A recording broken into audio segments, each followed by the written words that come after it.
¿Qué tal? Bienvenidos a la segunda clase de álgebra básica. En esta clase vamos a abordar los diferentes conjuntos de números.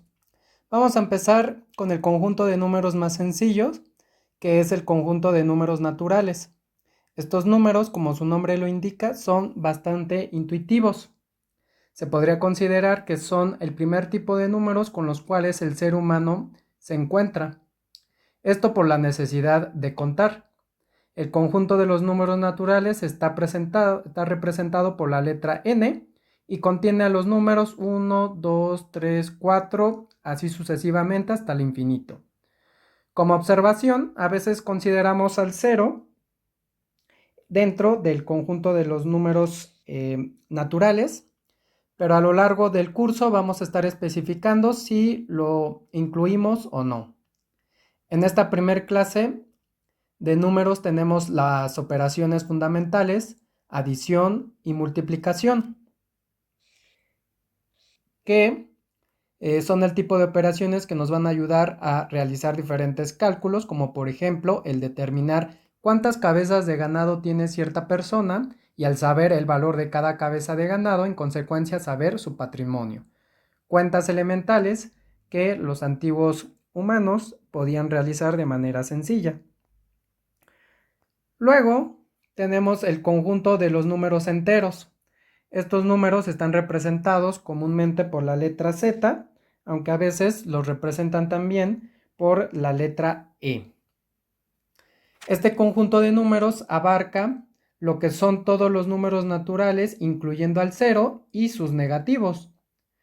Como ya lo mencioné, este conjunto se incluye en todos los números naturales. En consecuencia, se dice que los números naturales es un subconjunto de los números enteros. En este nuevo conjunto tenemos las operaciones anteriores, que son adición y multiplicación, pero además incluimos a la sustracción, ya que al tener números negativos podemos realizar la operación 3 menos 5 con resultado menos 2.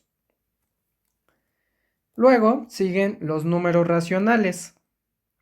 Los números racionales, los cuales están representados por la letra Q mayúscula y se define como el conjunto de los números de la forma P entre Q, tales que P y Q son números enteros y Q es un número distinto de 0. Recordemos que no existe la división entre 0, es indefinido.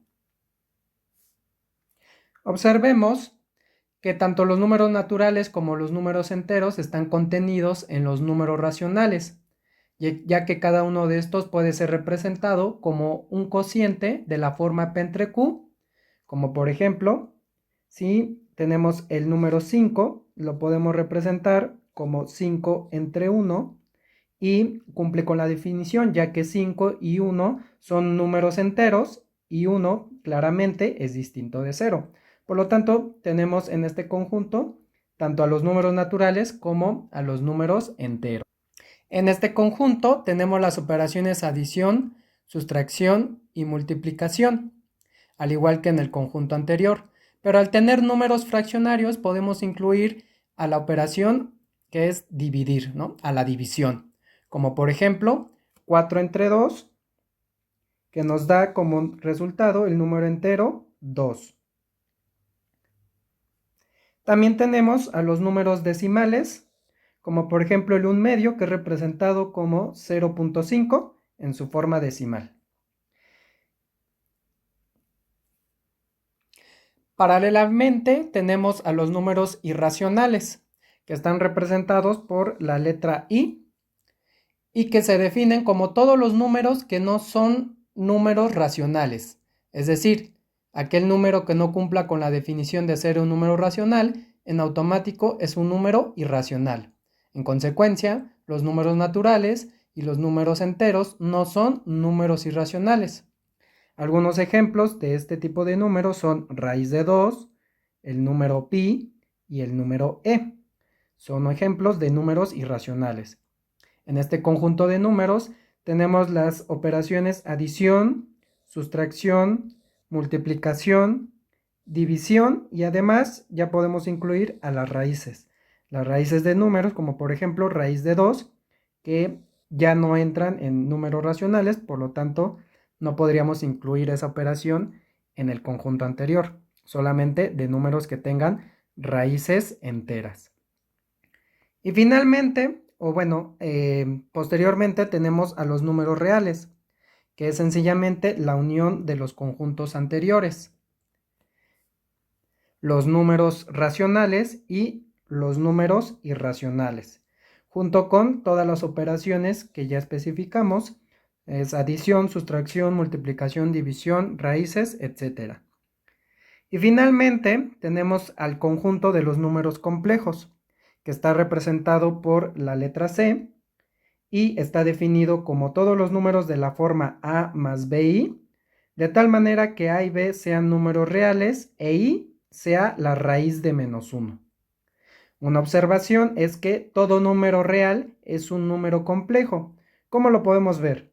Si nosotros nos tomamos el número real 4pi, entonces 4pi yo lo puedo escribir como 4pi más 0 por i. Y observamos que tanto 4pi como 0 son números reales. E i vale raíz de -1, por lo tanto cumplen con la definición de ser un número complejo. Por lo tanto, todos los números reales son números complejos. Esto quiere decir que tenemos un conjunto de números aún más grande que los números reales. Y aquí tenemos un ejemplo de cómo se ve un número complejo, que es 3 menos 2i. Y bueno, hasta aquí pues llegamos con los diferentes tipos de conjuntos de números que vamos a estar utilizando a lo largo de todo este curso. El último conjunto lo vamos a abordar con más a detalle en el capítulo 7, en donde vamos a ver operaciones, definición y demás propiedades de este interesante conjunto.